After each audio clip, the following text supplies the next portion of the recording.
Alhamdulillah Rabbil Alameen. Assalamu wa rahmatullahi wa barakatuh. Sallallahu wa sallam wa barak ala Muhammadin wa ala alihi wa sahbihi ajma'in. So welcome and jazakumullah khairan to all of you for coming, and welcome to our continuation of our commentary on Kitab At-Tawhid Imaam Mujaddid Muhammad ibn Abd'Llah. And we have reached chapter 6, which we began last week and which we'll complete this week. And that was the chapter which the Imam entitled Babu Tafsir At-Tawhid wa Shahadati an la ilaha illallah. The explanation of the meaning of At-Tawhid and the testimony La ilaha illallah. And we said at the core of that explanation what the Imam meant or intended by the chapter was to clarify that at its core, At-Tawhid and the Shahada, the kalima of At-Tawhid, La ilaha illallah, is at its core two things. An-Nafi, negation, and that is negating everything which is exclusive to Allah, negating it from other than Allah. Wal-Ithbat, affirming all that is exclusively His to Him, primarily the worship of Allah, but not exclusively, but primarily the worship of Allah. And we saw examples of both in the examples provided by the Imam rahimahullah ta'ala. And so the Imam, what he did was he cited a collection of Islamic texts, 4 from the Quran and 1 from the Sunnah, and all of them which comprise of a nafi wal ithbat, affirming for Allah that which is His and negating it from other than Allah. And we said that when Allah subhanahu wa ta'ala affirms, and we said this is something which is repeated throughout the Quran. If you open the Quran and you start reading it from the beginning, from Al-Baqarah, Alif Lam Mim, and you read it into Ad-Nas, you're going to find repeatedly Allah subhanahu wa ta'ala engages in this nafi wal ithbat, and that's why it is said, or one of the reasons why it is said, the Quran kulluhu at-Tawhid, that the Quran is entirely a book of Tawhid, a book of establishing establishing Islamic monotheism. So the Imam, he gave 5 examples, although he could have given 500 examples of this. And the first one he gave was from Surat Al-Isra. And we said that the negation and affirmation in Surat Al-Isra comes not just in, he only cited verse 57, but it also comes, or it's actually completely becomes clear when we read both 56 and 57 together. So in that selection of that passage, it reads, and I want you to help me or remind me where the nafi is and where the ithbat is. Now remember, when we said a nafi, sometimes Allah will say, don't do this, don't do that, don't offer this to someone other than Allah. And sometimes and for the affirmation, he'll command, offer this to me, and only to me, only this should be mine, etc. But sometimes what he does for the negation is he will blame, criticize, or chide the people who do something. And his affirmation is that he'll praise and extol and laud the people who do something. So the negation is not always don't, and the affirmation isn't always do. But sometimes the negation is by criticizing, and the affirmation is by what? Praising. That being said, Allah says in verses 56 to 57 of Surah Al-Isra, He says, قُلُودُ الَّذِينَ زَعَمْتُم مِّن دُونِهِ فَلَا يَمْلِكُونَ كَشْفَ الضُّرِّ عَنكُمْ وَلَا تَحْوِيلًا أولئك الذين يدعون يبتغون إلى ربهم الوسيلة أيهم أقرب ويرجون رحمته ويخافون عذابه. So in the first verse, 56, he said, say, O Muhammad, to them, call upon those that you claim to be deities besides Allah. فَلَا يَمْلِكُونَ كَشْفَ الضُّرِّ عَنكُمْ. They're unable to what? To remove the calamities and afflictions that have befallen you. nor are they able to make those afflictions what? Transfer from you to someone else. So that verse, is it affirmation or negation? Call upon those that you what? You claim are deities besides Allah. And this, when Allah says this, He's not actually saying they should do it. He's saying to be what? Critical. He's saying it to criticize and chide the people who do that. Za'amtum, He says, you claim. When you say somebody's claiming something, you're not praising them, you're what? You're accusing them of not being truthful. Then He said, فَلَا يَمْلِكُونَ كَشْفَ الضُّرِّ عَنْكُمْ. They're not able to what? To remove the afflictions. He's basically saying it's foolish to worship them because they lack what? The power and the ability to do anything. So is that affirmation or negation? That's negation, right? Then He says, أُولَٰئِكَ الَّذِينَ يَدْعُونَ. Those that they call upon. يَبْتَغُونَ إِلَى رَبِّهِمُ الْوَسِيلَةِ. They seek from their Lord al-wasila. We said the wasila is what? The means to draw close to Him. وَيَرْجُونَ رَحْمَتَهُ. They desire His what? His mercy. وَيَخَافُونَ عَذَابَهُ. And they're afraid of His punishment. Allah is praising the people who worship Him alone. That's what? Affirmation. You guys see that? So the negation is in 56 and the affirmation is in 57. So we go to the next one, which is the verse from Surat Az-Zukhruf. And that's the one where it reads with قَالَ إِبْرَاهِيمُ لِأَبِيهِ وَقَوْمِهِ إِنَّنِي بَرَاءٌ مِمَّا تَعْبُدُونَ. And when Abraham said to his father and his people, I am free, I declare myself innocent, I disavow what you worship. Is that negation or affirmation? Negation. I'm free of it. Then he says, إِلَّا الَّذِي فَطَرَنِي. Except the one who created me. That's what? Affirmation. You guys see that? Mumtaz. Alright. But then he gives the verse from Surat At-Tawbah, Surat Bara'ah. And that's where Allah subhanahu wa ta'ala says, اتَّخَذُوا أَحْبَارَهُمْ وَرُهْبَانَهُم أَرْبَابًا مِّن دُونِ اللَّهِ. And he didn't complete the ayah, but we need the tatimmat al-ayah, we need the completion of the ayah to find both the affirmation and negation. So he says, اتَّخَذُوا أَحْبَارَهُمْ وَرُهْبَانَهُمْ أَرْبَابًا مِّن دُونِ اللَّهِ وَالْمَسِيحَ ابْنَ مَرْيَمَ وَمَا أُمِرُوا إِلَّا لِيَعْبُدُوا إِلَٰهًا وَاحِدًا. Right? So اتَّخَذُوا أَحْبَارَهُمْ وَرُهْبَانَهُمْ أَرْبَابًا مِّن دُونِ اللَّهِ. They took their monks and their rabbis. They took the pious ones amongst them, the salihin, the righteous, and their rabbis, the learned people, the ulama, the knowledgeable people, as lords besides Allah. Is Allah praising them? Or is He actually blaming them for doing that? Blaming them. So would that be affirmation or negation? Negation. They were wrong for what? For taking them as lords besides Allah. Then He says, وَمَا أُمِرُوا. And they were not commanded. إِلَّا لِيَعْبُدُوا إِلَٰهًا وَاحِدًا. They were not commanded except to worship one God. That's what? Affirmation. Affirming what? The Tawhid and the worship of Allah alone. Jalla Jalaluhu Azuma Sultan. Then after that he brings the ayah from Surat Al-Baqarah. And this is the verse where Allah says, وَمِنَ النَّاسِ. And this is important because it shows us that it's not just worship of Allah in terms of what? Prayer and fasting. There are other forms of worship. And one of the forms of worship Allah mentions here is al-hub.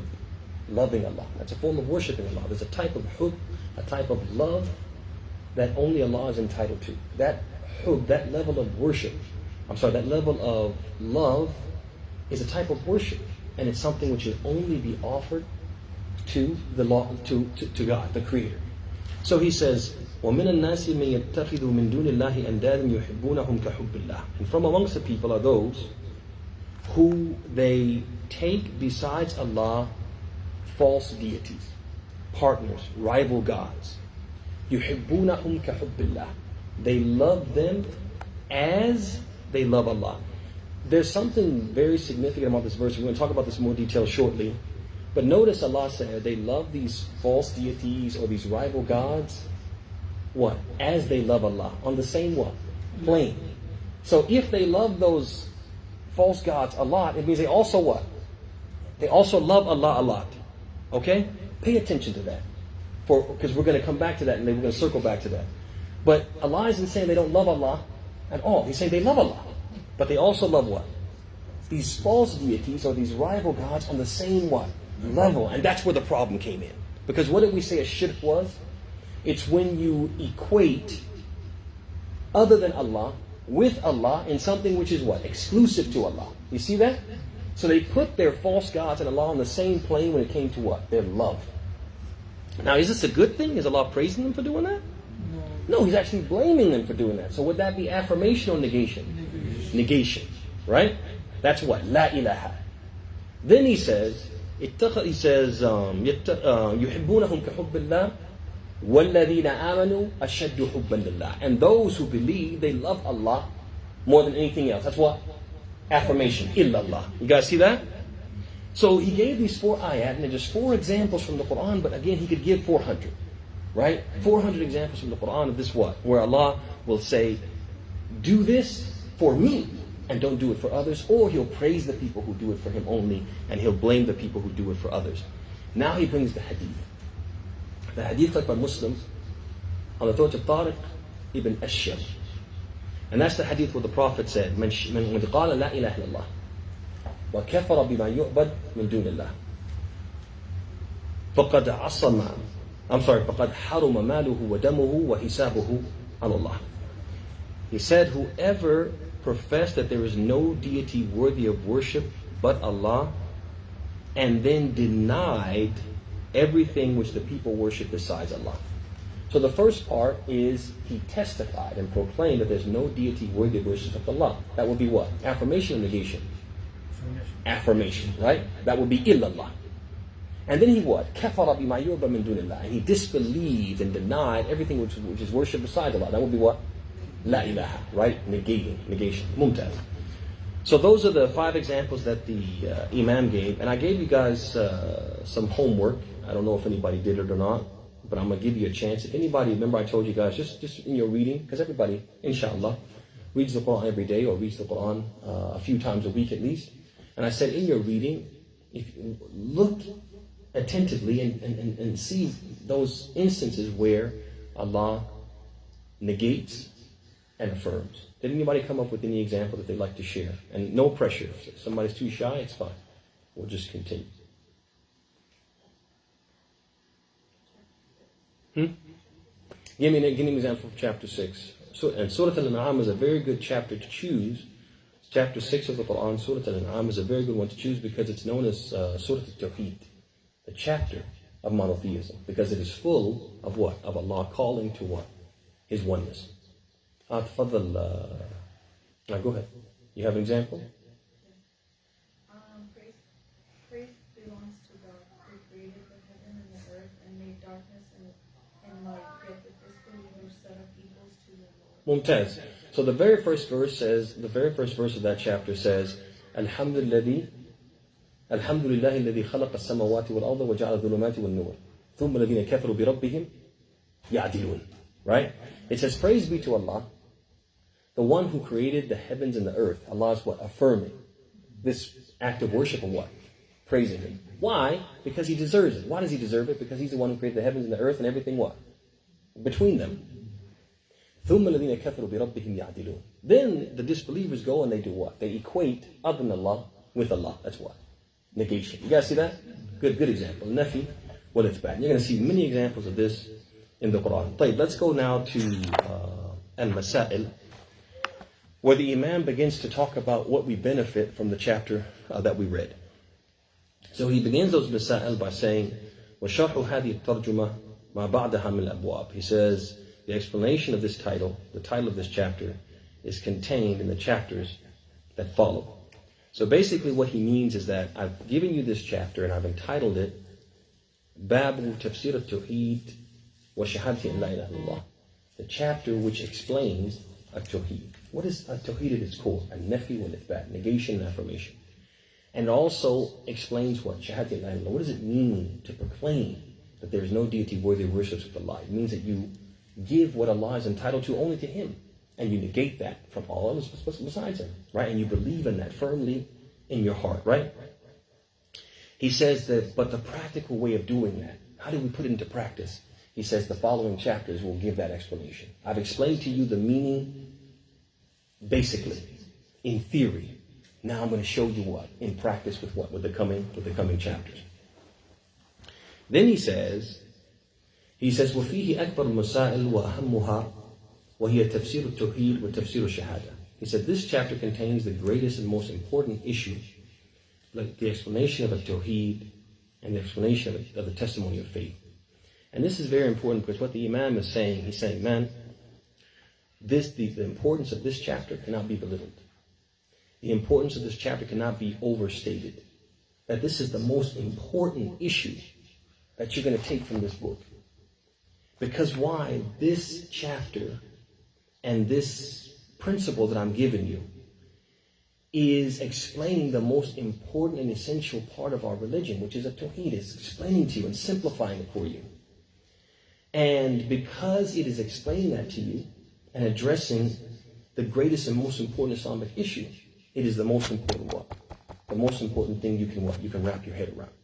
If we truly wrap our head around this, we're going to truly be able to achieve, in a practical sense, At-Tawhid, monotheism. And what many Muslims, and we talked about this last week, the Muslim idolaters, what many of them fail, the reason why they fail to achieve true monotheism is because they fail to understand the concept of what? An-nafi. That there are certain things that only Allah is entitled to, and so we have to negate those things from other than Him. And it's bad. We have to affirm those things to only Him. And when we blur those lines of distinction, and we don't fully negate or affirm, this is where we do what? We start to deviate from the path of Tawheed and fall into what? A shirk. And sometimes we do that in various degrees. Sometimes people totally worship and actually commit acts of worship and prostrate and sacrifice and give oaths to false deities. And sometimes we do it in other ways, and we're going to see that toward the end of when we start chapter 7, you're going to see some of the ways that people do it, which are what? Which are less conspicuous, which are less obvious. طيب.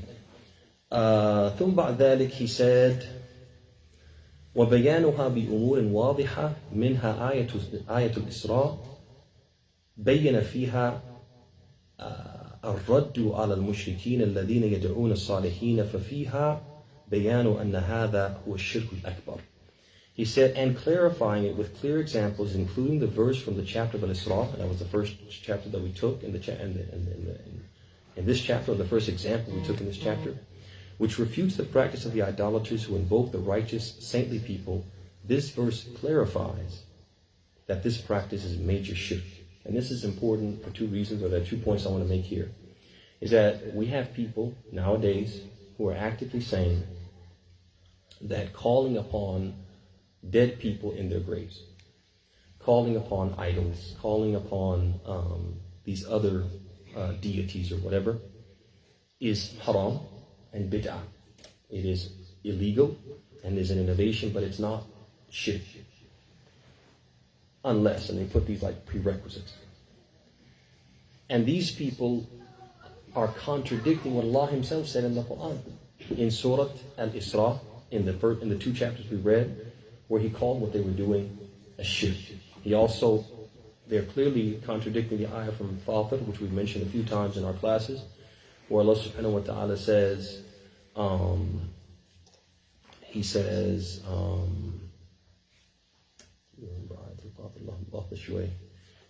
He says,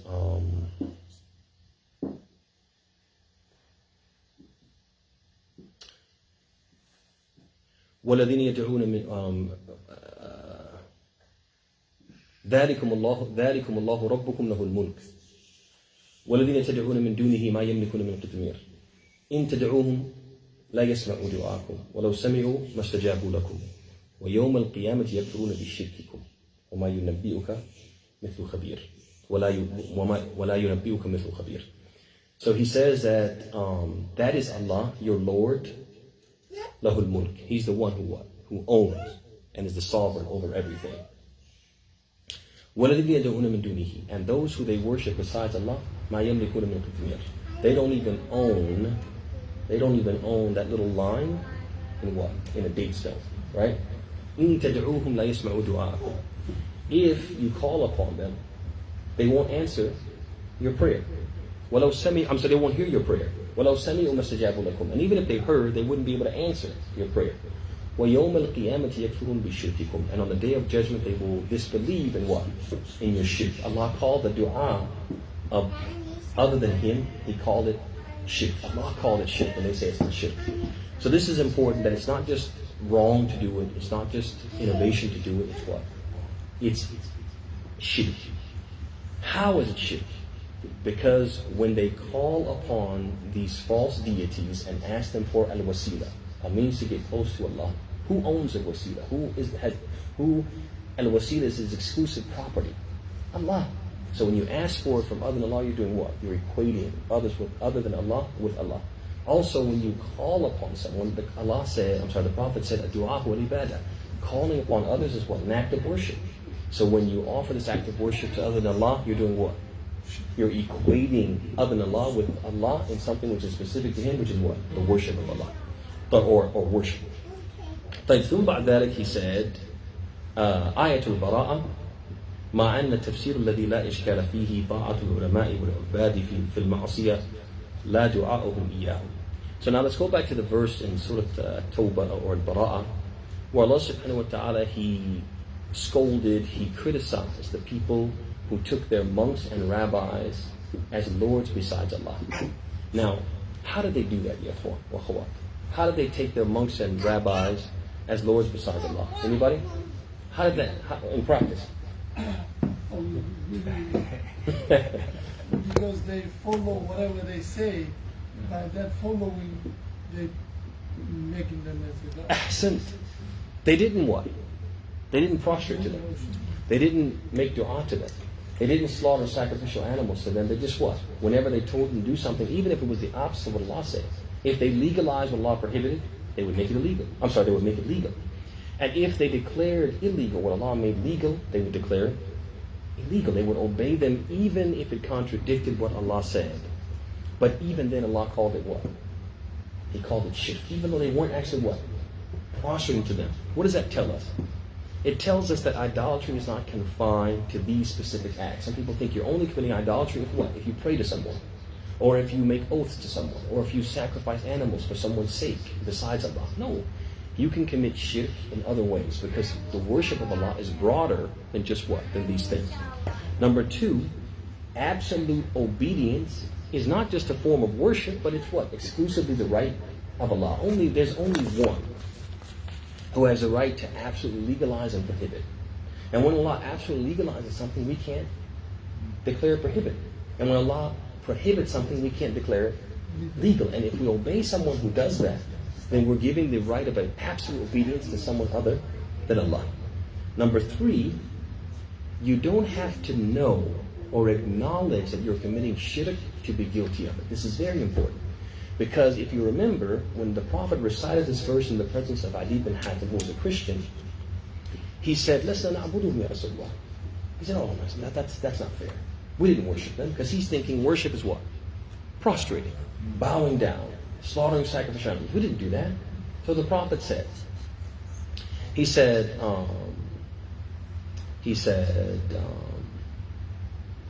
"Alaysu yuhilluna ma harram Allahu fatuhilluna wa tuharrimuna ma halallahu fatuharrimuna." He said, didn't they make illegal what Allah made legal, so you made it illegal? And didn't they make illegal what didn't they make legal what Allah made illegal, so you made it legal? Didn't you obey them absolutely? He said, yes. He said, fatilka ibadatuhum. He said, and that way you worship them. Notice, until the Prophet said that, he didn't realize that what? He had committed a shirk. But he had. You guys see that? He had. And so we don't have to know that we're doing it in order to be guilty of it. This is very important. This is very important because we could if we don't study. That's why we have to study and learn about At-Tawhid. Because if we don't study At-Tawhid, we could actually be committing a shirk and we don't even what? Realize it. But we'll still be what? We'll still be guilty of it. And we may be punished. We may not be excused for our ignorance. We may be excused for our ignorance, and we may not be excused for our ignorance. That ثم بعد ذلك, he said, the Imam, he said, وذكر سبحانه وتعالى أن هذه البراءة وهذه الموالاة هي تفسير شهادة أن لا إله إلا الله And he gave the example, وَجَعَلَهَا كَلِمَةً بَاقِيَةً فِي عَقِبِهِ لَعَلَّهُمْ يَرْجِعُونَ. So he said, including the statement of Al-Khalil to non-believers, I am free and disassociate myself from what you worship except the one who created me. And Allah indicated that this disavowal and this allegiance is the explanation and practical application of the testimony that there is no deity worthy of worship except Allah, and what we made, and we made it the testimony of faith and what it entails of al-wala and al-bara, an enduring word that they might return in repentance.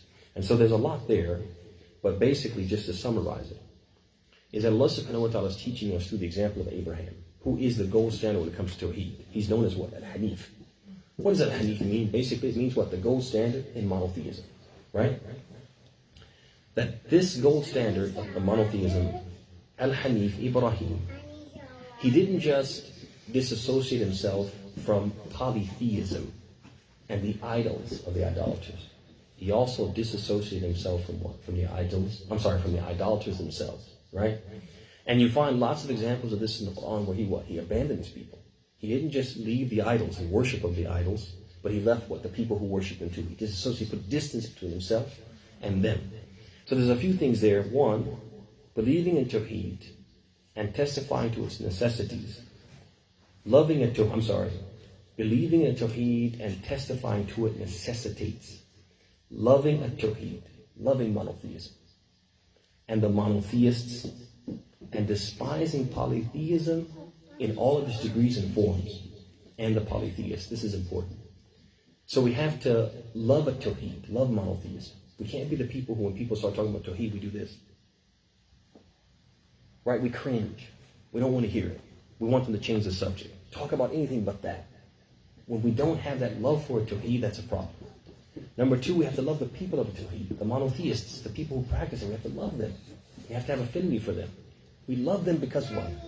Because they love Allah and they love the oneness of Allah. We also have to despise polytheism in all its forms and degrees. It's sad because some Muslims, they hate what major shirk. But the minor shirk, they're like, come on, don't make a big deal out of that. You know?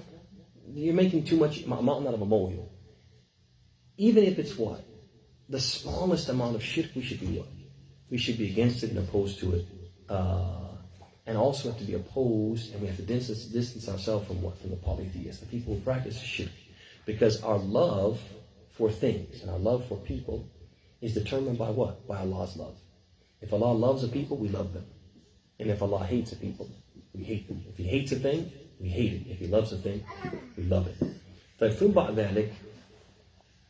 Allah says that this is the example that we should follow. Abraham is the example that we should follow. All of us who say that we are monotheists, we're true lovers of God and followers and worshippers of the one true God, then we have to be followers of Abraham because he's the gold standard of that. And Allah subhanahu wa ta'ala in more than one place in the Quran tells us to follow his example. One of them is from Surat Al-Mumtahana, the 60th chapter, verse number 4, where Allah says, قَدْ كَانَ لَكُمْ أُسْوَةٌ حَسَنَةٌ فِي إِبْرَاهِيمَ وَالَّذِينَ مَعَهُ إِذْ قَالُوا لِقَوْمِهِمْ إِنَّا بُرَاءُ مِنْكُمْ وَمِمَّا تَعْبُدُونَ مِنْ دُونِ اللَّهِ كَفَرْنَا بِكُمْ وَبَدَا بَيْنَنَا وَبَيْنَكُمُ الْعَدَاوَةُ وَالْبَغْضَاءُ أَبَدًا حَتَّى تُؤْمِنُوا بِاللَّهِ وَحْدَهُ. In that verse, Allah says, you have an excellent example in Abraham. We're supposed to what? Follow in his footsteps.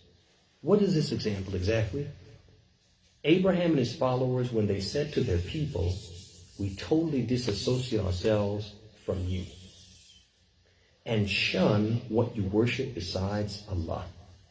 We reject you, and the enmity and hatred that has arisen between us and you will persist until you believe in Allah alone, until you leave a shirk. So notice, did Abraham and his followers just disassociate themselves or disavow the idols? No, the idols and the idol worships. Inna bura'u minkum wa mimma ta'budun. We're free of you and what you worship, not just you alone. You guys see that?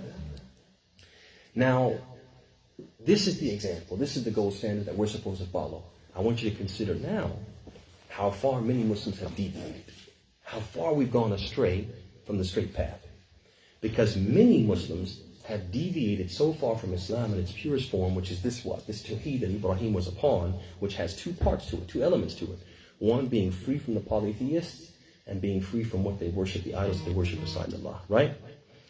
You have many Muslims who they actually hate the monotheistic concepts or the concepts of monotheism. They refute them.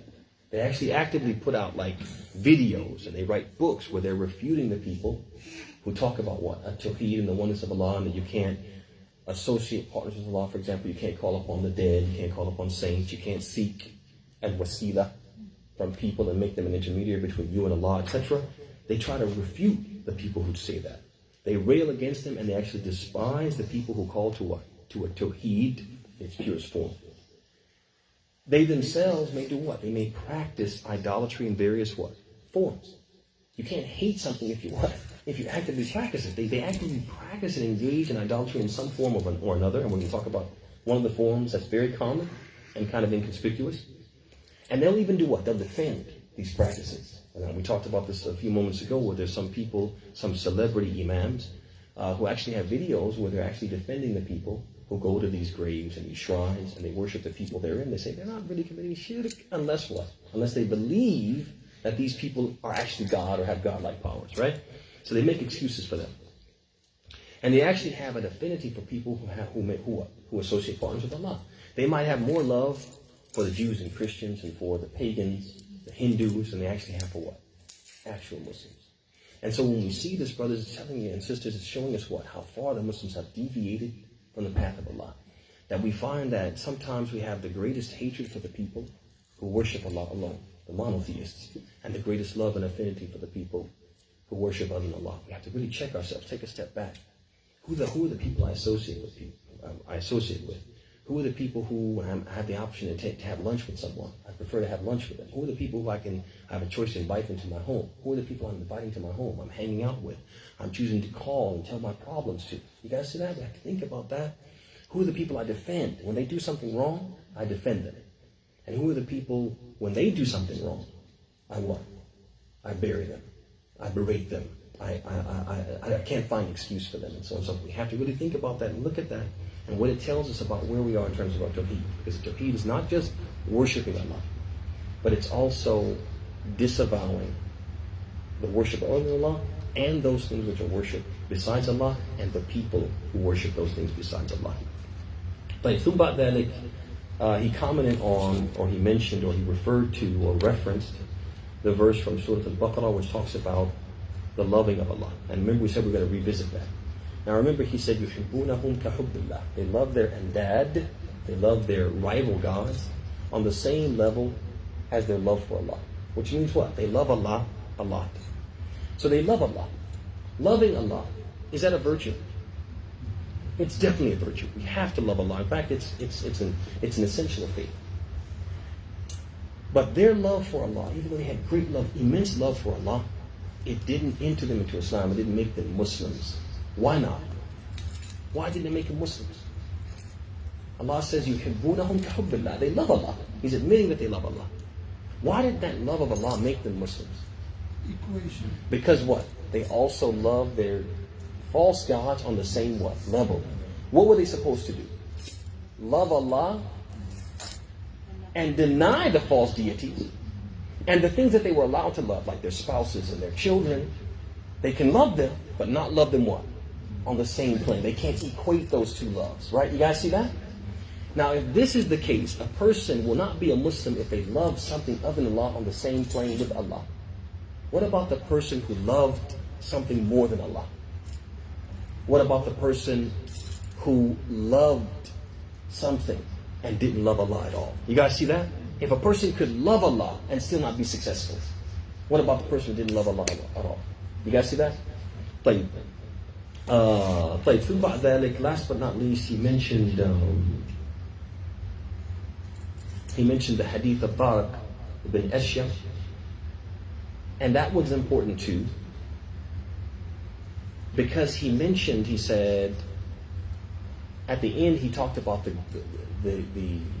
what the person would gain, what they stood to achieve if they did the first part.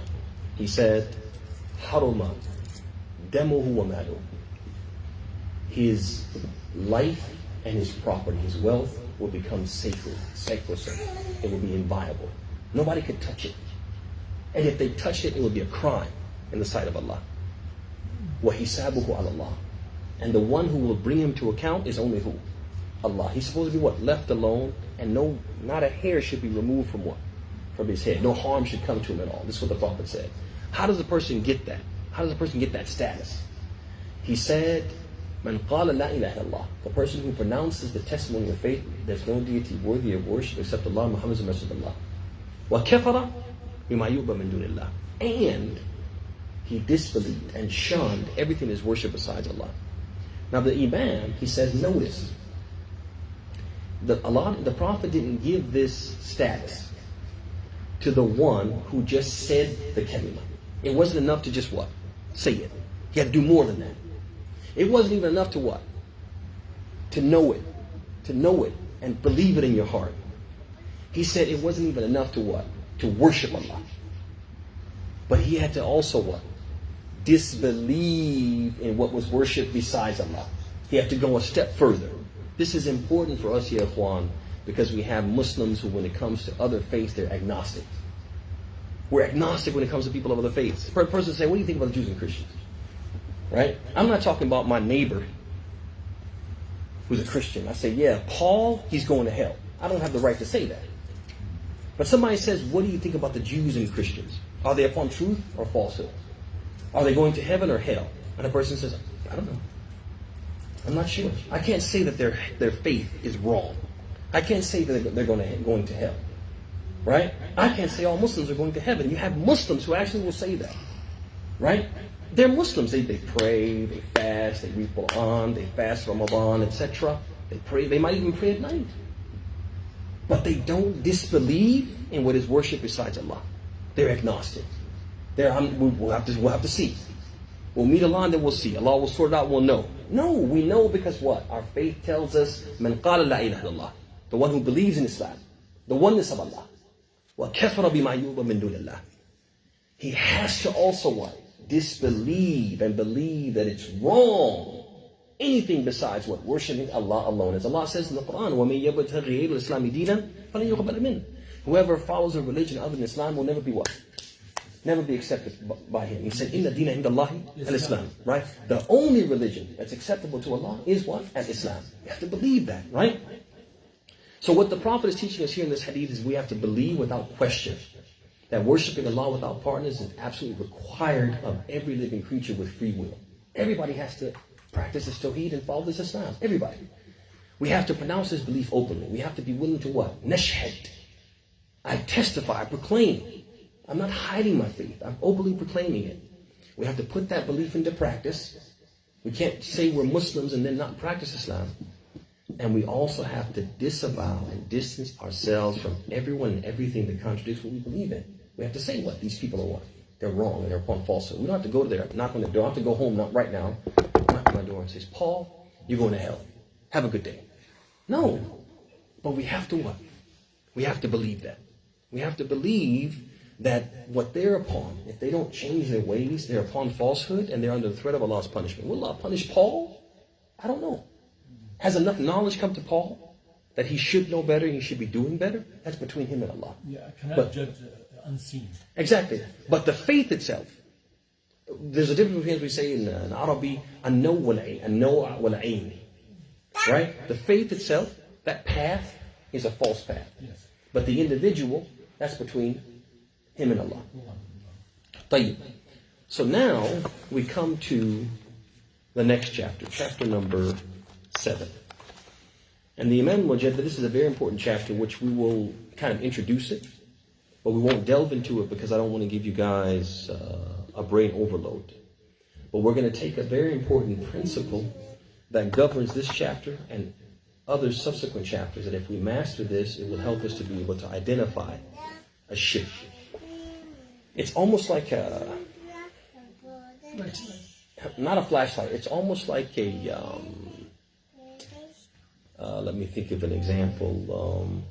It's almost like a mine detector, right? A metal detector, right? That you can use, right? Right?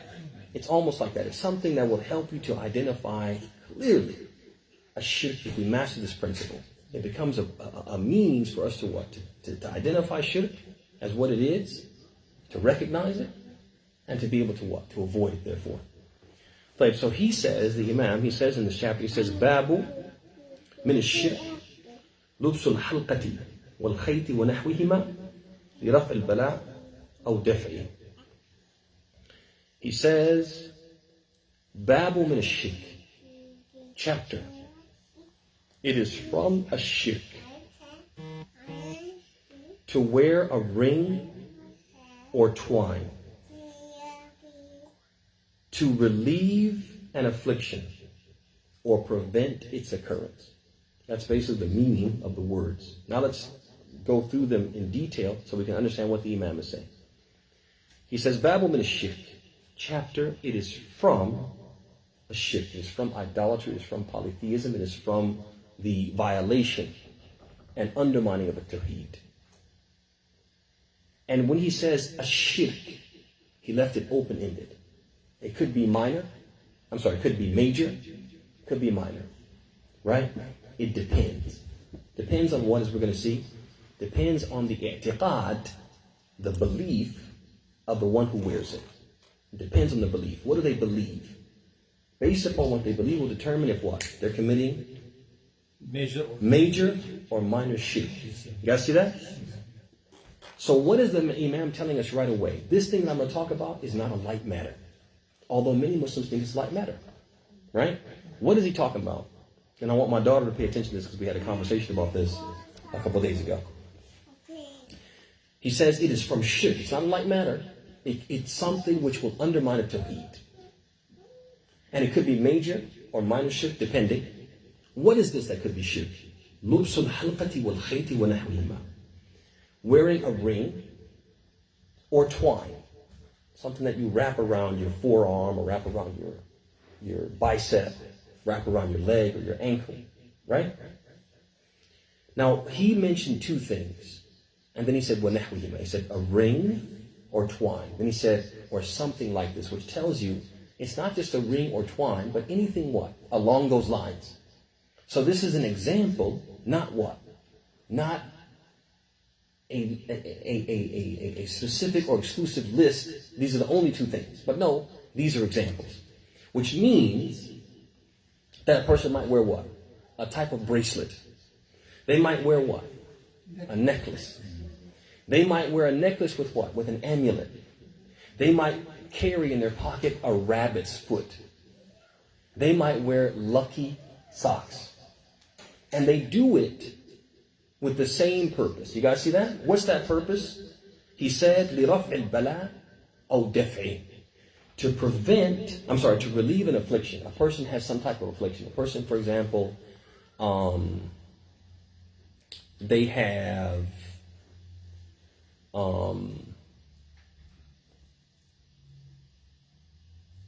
a nervous condition. They have anxiety. They have like a seizure or something. Seizure.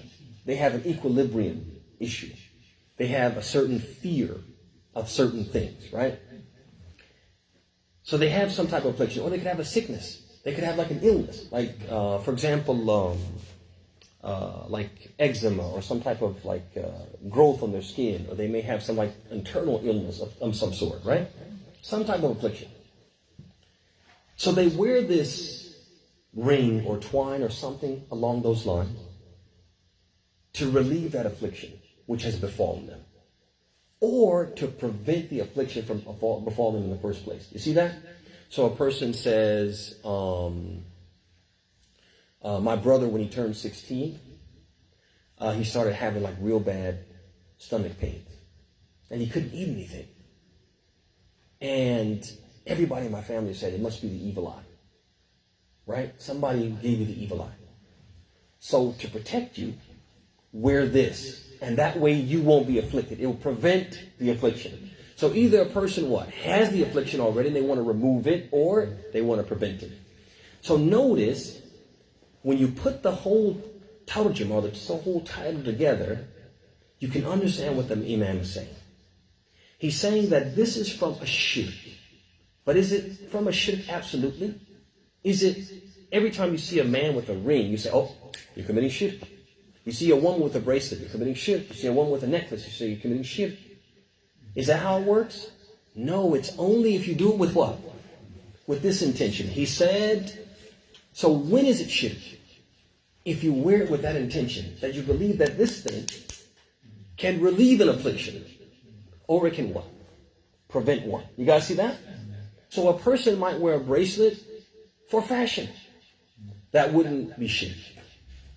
A person might wear a bracelet because it was a gift and it makes them feel close to the one who gave them the gift. You guys see that?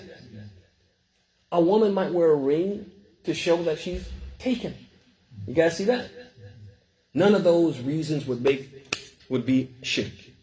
But if they wore a ring because they believed it could protect them from an affliction, they wore a necklace because they believed it could prevent an affliction, that would make it fall into what?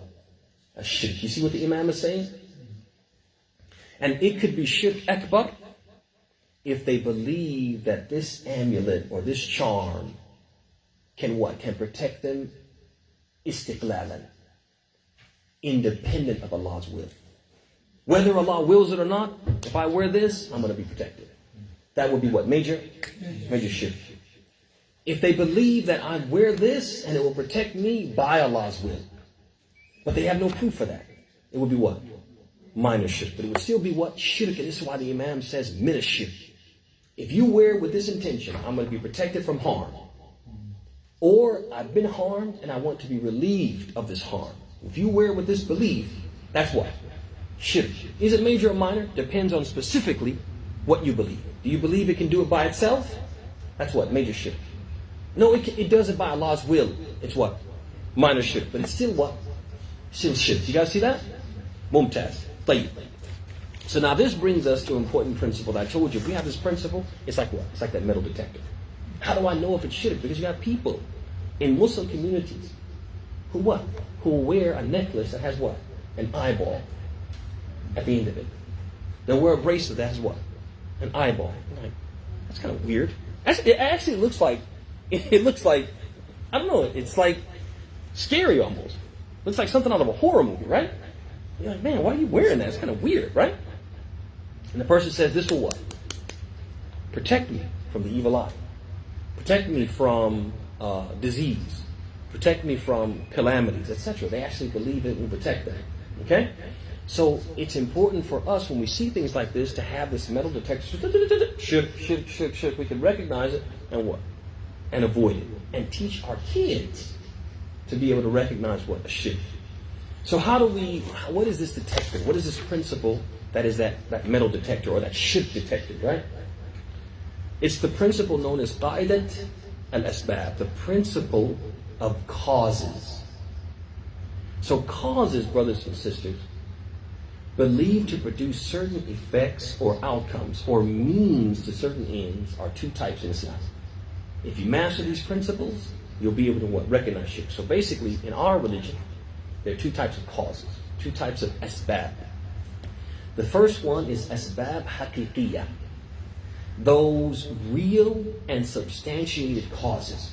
They're real, genuine, substantiated causes that produce certain effects, certain outcomes, certain means to ends. They're substantiated. That's haqiqiyah. But you also have asbab wahmiyah. You have causes or means to ends which are imagined or unsubstantiated. They're not substantiated. There's no basis or proof or evidence to indicate that they're what? They're really a cause that can produce the effect that people believe they produce. So, how do we distinguish between al-haqiqiyah, the real, genuine, substantiated ones, and the ones which are unsubstantiated? Every cause which is causality or causation is unconfirmed, we consider it what? Wahmi. We consider it unsubstantiated, unconfirmed. For example, somebody says, I wear this amulet, this evil eye amulet. Girls, pay attention to this. This is very important. Okay? Because we talked about this the other day, right? So now, I wear this evil eye. I have a bracelet with that little eye at the end of it, right? And somebody says, okay, why do you wear that? I say that it can protect you from harm, protect you from the evil eye, for example. So now I've just done what? I've created a cause and effect relationship between this bracelet and what? And the evil eye or calamities. You guys see that? Now this cause and effect relationship, is it substantiated? There's nothing to support it. So therefore we would call that sabab wahmi. We would call it unsubstantiated, unconfirmed, because there's no evidence.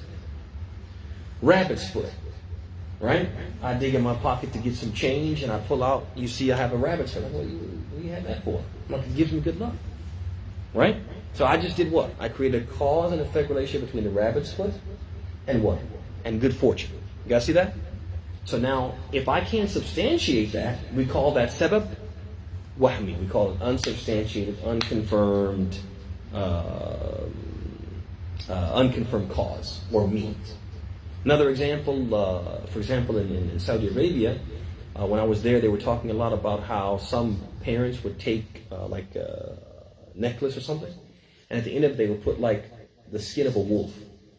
And people would ask, why do you put this necklace with the wolf skin around your child's neck? And they would say, because it protects from al-jinn. That the jinn, they're afraid of wolves. And they're afraid of, so the skin of the wolf will what? Will run the jinn away. Again. Allah knows this. Exactly. So what, the person is creating a cause and effect relationship between what? The skin of the wolf around a child's neck and what? And the actual what? Repelling of the jinn. If they can't substantiate it, we call that sababun wahmi, right? We call it imagined or unsubstantiated cause. We call it an unsubstantiated or imagined cause. Now, how do we substantiate? There are two ways in our religion that we substantiate causality or causation. The first one is a shut-up. Credible Islamic sources. Somebody says, look, this evil eye bracelet can protect you. I say, okay. Substantiate. Confirm that. One way they can confirm it is what? They could show me in the Quran. They could show me what? In the Hadith. They could show me by the ijma' of the scholars. Right? The scholars are agreed that this is what? This has causality. It has this effect. You guys see that? So what's the first way we can confirm? Shara. The credible Islamic sources. Right? The law. The deen. See that? For example, Ar-Ruqya. You guys know what Ruqya?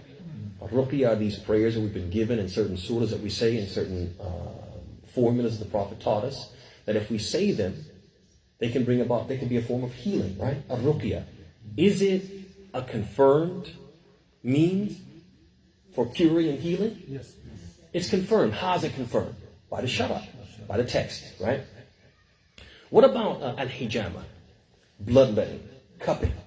Is that a confirmed means of curing certain diseases and treating certain illnesses? Yes. Absolutely. How is it confirmed? A shara. You guys see that? Another example, Zamzam water.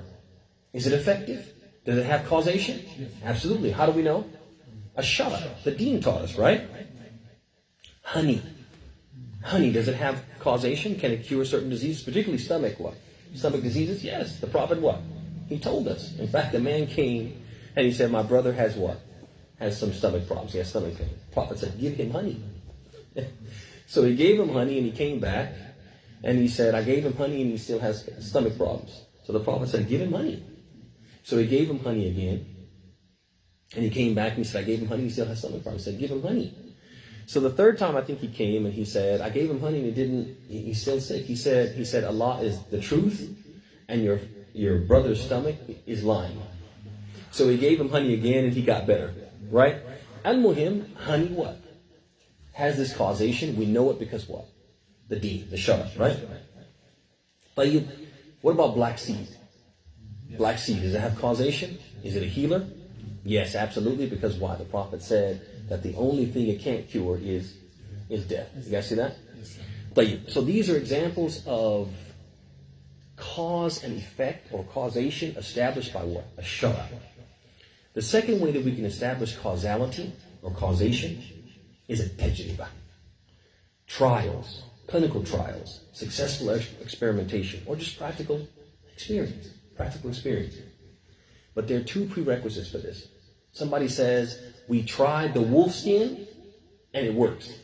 Right? We tried it through what? We believe in it because of what? A tajriba. We say, there's two prerequisites in order for us to accept it. This causation or cause and effect relationship. Number one, there has to be what? A connection between the cause and the effect, the means and the end. There has to be what? A connection. Right? There has to be a connection. That's because why? No one can create a cause and effect or produce an effect or bring about an outcome without connection between the cause and the effect, except who? Allah. Allah is the only one that He says, إِنَّمَا أَمْرُهُ إِذَا أَرَادَ شَيْئًا يَقُولُ لَهُ كُنْ فَيَكُونُ. He is the one who his affair is that whenever He wants it to happen, He just says what? Be and it is. He doesn't need to touch the things that He creates what? An outcome in. He just says what? Be and it is. But me, if I wanted to go out that door and that door was closed and I wanted to open it, could I stand there and go and make it open? Evident. I have to what? I have to push the door. I have to put my hand. So when you see the door open, you see also what? The connection between the cause and what? And the effect. You guys see that? And so one thing when a person says it's a cause and effect relationship, if it's not established by the Sharia, if we don't have evidence from the Quran and Hadith, and a person says there is connection, there is causation, and they say it's causation because of trial and error, we say we need to see what? We need to see the connection. We need to see the connection. You can't tell me that this evil eye bracelet can make you better, and I can't what? I can't see the connection between this and what? The affliction that is trying to what? Repel or to remove. The second condition is that this causation or this connection, it has to be perceptible. It has to be something I can perceive the cause and effect relationship between the means and the end. It has to be what? It has to be perceptible. And it could be perceptible by everybody. Right? It could be perceptible by everybody. So, for example, does drinking cold water or cool water, no, I'm going to say cold because there's, physicians will tell you don't drink cold water because our cells can't what? Can't absorb cold water. We should drink room temperature. So I don't want to get into those semantics, right? But if you drink, let's say, cool water, does it quench your thirst? Yeah. Okay? Does it quench your thirst? So the effect, so the effect between cool water and the quenching of thirst is something which everybody perceives. Everybody perceives that. That's perceptible to everyone. I'm hungry. I eat.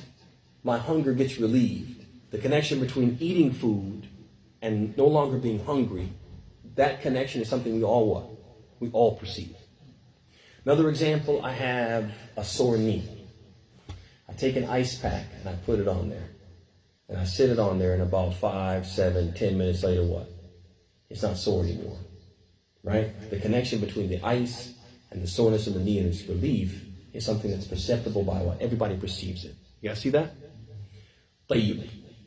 But there's also some causations or the connection between the cause and effect. It's only perceived by what? The specialists. But they still perceive it. It's not something that nobody perceives. Nobody can perceive it, nobody can explain it. Because when we start to open the door to say there's some things that there's a connection, we just can't explain it, that opens the door to what? Shirk. This evil eye, and this evil eye amulet, and the wolf's skin. There's a connection. Just can't explain it. That's how you open the door to shirk. The way we close the door is we say that we have to perceive the connection. If either everybody can perceive it, or at least the experts can perceive it. For example, they have these new virtual remote security systems. A person could leave their home, drive 30 minutes to work, and realize, I think I left my door unlocked. And could do what? Could punch a few buttons on their phone and lock their door at home. You guys see that? A person is locking their door and they're 30 minutes drive away from their home. That connection is not something that's perceived by everybody, but it's perceived by what? Expert. By the experts, the specialists, the people who what? Who know and created this technology. You guys see that? So, if there's a connection between the cause and effect, and that connection is perceptible, we say that what? We accept that cause. But if there's no connection, or the connection is not, it's imperceptible, we reject it and we count it from what? A shirk. So if a person comes with a bracelet with an eye on it, a deer's eye or whatever eye they put on, and says that this will protect me from the evil eye, protect me from stomach illnesses, protect me from, the machinations and plotting and planning of what? Of evil actors, right? Then we say, number one, ithbit, right? Confirm this, right? Confirm this with what? The Shara. Person says, I don't have any dalil from the Quran and Sunnah. So, okay. Do you have what? Any trials? Any tajriba? He says, oh yeah, people in my family have been doing this for years. I said, no. In order for us to accept a tajriba, there's two conditions. First condition is what? Connection. Give me a straight line connection between this bracelet and repelling the evil eye, or preventing stomach illnesses, or preventing the machinations of evil actors. And number two, if you say there's a connection, that connection has to be what? Has to be perceptible. Either perceptible by what? By everybody? Or perceptible by what? The experts. If you can't pass this litmus test, then what you're doing is considered shirk. What is it called, Huda? What would it be considered? Shirk, right? So explain to me why the evil eye bracelet would be shirk. Explain to me why. In your own words. Why would it be shirk? Evil eye bracelet.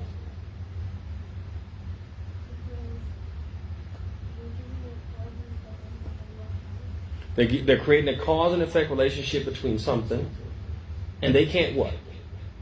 Substantiate it. They can't substantiate it not with what? The Shara. They don't have any text to support it. And they can't substantiate it with what? A tajriba. With trials, clinical tests, right? And even if they claim, hey, we've been doing this for years in my family, right? And nobody ever gets sick and this, that, and the third, we say what? You have to show me the connection. The connection has to be what? Perceptible. And if it's not perceptible, we automatically put it in the category of what? A shirk. Like mumtaz. All right. Let me give you some examples. And you guys tell me the ruling and why. Like, the person says, knock on wood. Knock on wood, huh? Shirk. And also, it doesn't have to be something you wear. This is important. This principle is applicable to what? Superstitions too. You guys, because all those things have what in common? Creating a cause and effect relationship. Do this, and you'll get this result. It'll bring about this outcome. You guys see that? So knock on wood, right? Will protect what? It will protect whatever you're talking about from happening. Exactly. I said it. So knock on wood would be what? Shirk. Because you're creating a cause and effect relationship that you can't substantiate. You guys see that? Like mumtaz, give me salt over the shoulder. Shirk. Why? Cause and effect relationship between what? Between one thing and another thing, and you can't substantiate it. You can't substantiate it with what the shara, you can't substantiate it with tajriba. You guys see that? Another example. Person says, if you walk under a ladder, that's what? That's bad luck, I think they say. Walk on the ladder is bad luck. So, cause and effect relationship between walk on the ladder and what? Good and bad fortune. What do you say? Shirk? Sure. Because you're creating a cause and effect relationship that you can't substantiate. You can't substantiate, not with the shara, not with the law or the teachings, and not with what? With tajriba, trials. I'll give another example. Person wears a charm or an amulet, right? And it has some like weird design or something like that. I said, wow, that's funky. That's different. That's weird. Where'd you get that from? What's that about? So I wear this for what? For protection, right? For protection from, I don't know, from weakness or old age or arthritis or whatever. Then what? We say what? Shirk. Because not confirmed by the Sharia, and no what? No connection that we can perceive, no perceptible connection. And so with this meter, ya ikhwan and wakhawat, with this meter, we can distinguish between At-Tawhid and Shirk. And we can distinguish between many of the things that many people do, Muslims, that they think are just okay. It's part of tradition, part of culture, or they actually think it's part of Islam and it's actually what? A Shirk. If we have this understanding, if we wrap our heads around this principle of causes, then we can identify a shirk and avoid it. And with that, we'll stop, because I don't want to give you guys overload. And then next week, we're actually going to take the text that he gives to support this chapter, and also the fawaid, or the masail associated with it. Any questions, comments, or critiques here for today's session? Any questions? I just would like to add Fellowship. wrong practice overseas. We have the blue sapphires. Blue sapphires. Tell me about blue sapphires. Blue sapphires, they have a palm and the eye, and blue sapphires inside. Yeah? Yes, that's to protect against evil. Against the evil eye. Yes, sir. And they have rings too. Rings the same way. So there's one practice, and then the other practice to protect the house from the evil eye. They put the horseshoe.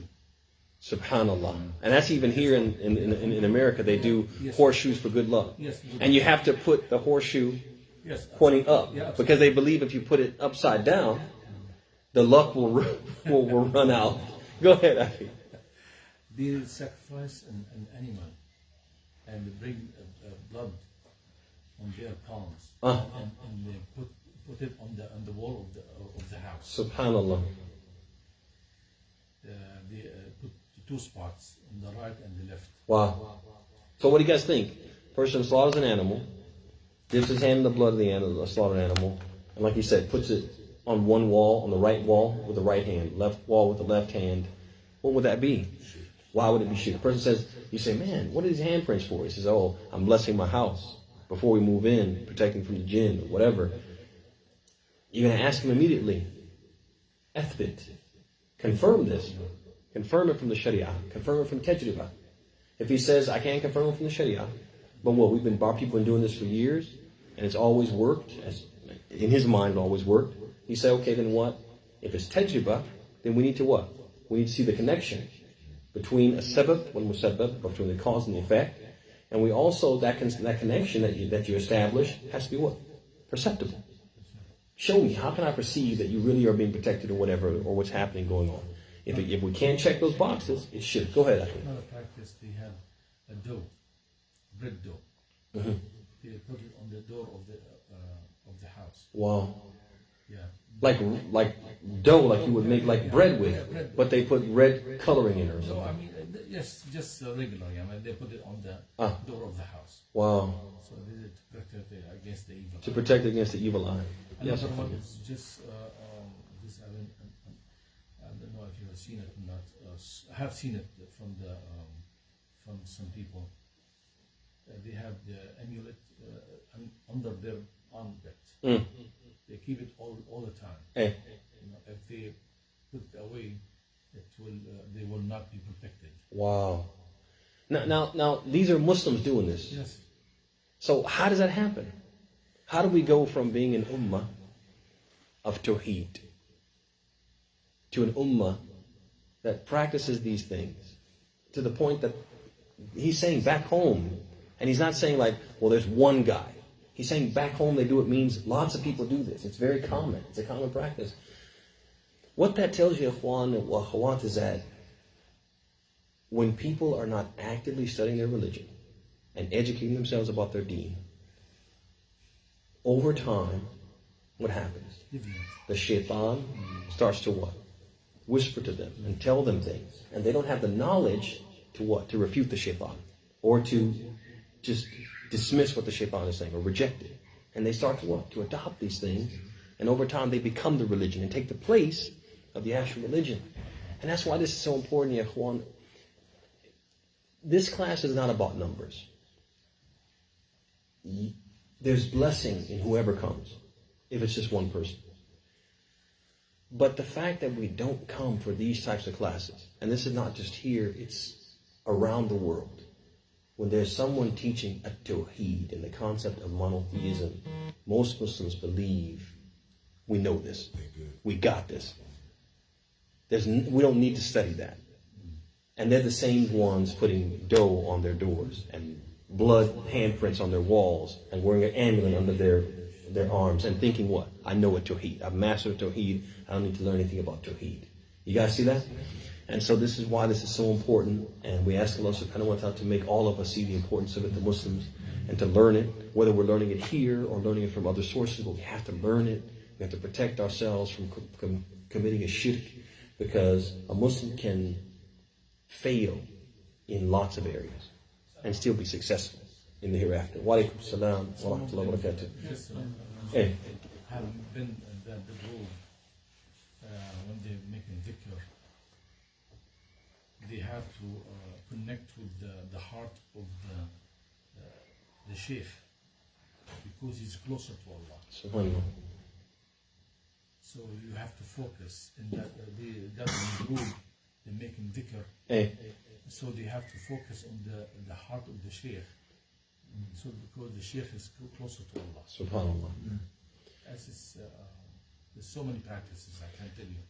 And so it just tells you. And so we can make a lot of mistakes in a lot of areas, and we do.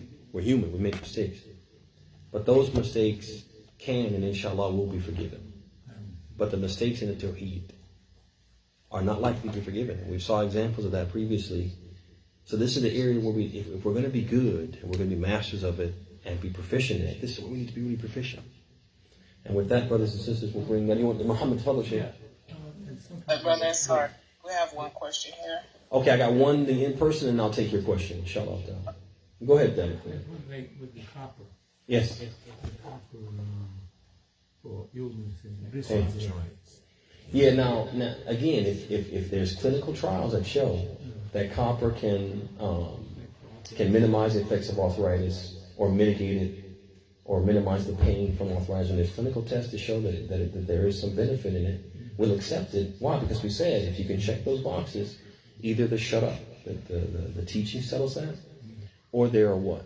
There's tajriba, there's clinical trials and experts who basically know that they've researched and seen the connection between this and some type of illness, or curing or mitigating some type of illness. We'll accept it. But if a person, for example, wore that, and they didn't wear it for arthritis, they wore it because, as we're going to see, they believe that it protects you from weakness generally. That there's some type of illness that makes your muscles weak, makes you generally weak, and if you put this copper around your forearm, it will keep you strong. Well, now that's not something that the doctors are saying or clinical trials are saying. It's something that people are saying based upon their traditions and the culture, the customs, and it's something they've imagined, something that they've made up. It's unsubstantiated, so we have to reject that and consider what from a shirk. Sister Zahida, go ahead with the clubhouse question. The question says, can we wear surah from the Quran or name of Allah and the amulet around the neck? And I think the second part of it was for the evil eye. Keep Quran, it's more Quran. There's a chapter that we're going to come to where the Imaam talks about amulets from the Quran. The one thing that we can say without question is that an amulet from the Quran, or an amulet which is, for example, that has the names of Allah or a name of Allah, it will not be shirk, because you cannot associate Allah with Allah. You cannot associate Allah with Allah. So the amulets from the Quran, the one thing the scholars have not said traditionally is that it is shirk, but they have differed as to whether or not it is a bid'ah, it is an innovation or not. And some of them have allowed it. As early as the companions themselves, they used to debate this issue. Some of them have allowed it, and some of them have disallowed it. So there's a legitimate difference of opinion regarding it. But what I will say is that even if there's difference of opinion regarding it, it was not from the Prophet's practice to wear the Quran wasn't from the Prophet's practice to write the Quran on the walls of the masajid, or to have the Quran written on parchments and hang it in his home. And so the way that the Prophet ﷺ used the Quran to prevent the evil eye was not by wearing it or hanging it. It was by what? Reading it and studying it and using it as a ruqyah. Using it as a ruqyah where he would read certain chapters of the Quran or verses of the Quran into his hands and blow into them. And so what we want to be aware of, one, and we want to avoid, two, is using the Quran in a way other than the way the Prophet used it, and abandoning the way that the Prophet actually what? Used it. So rather than reading it, we do what? We wear it. It's like almost like we want to take the easy way out.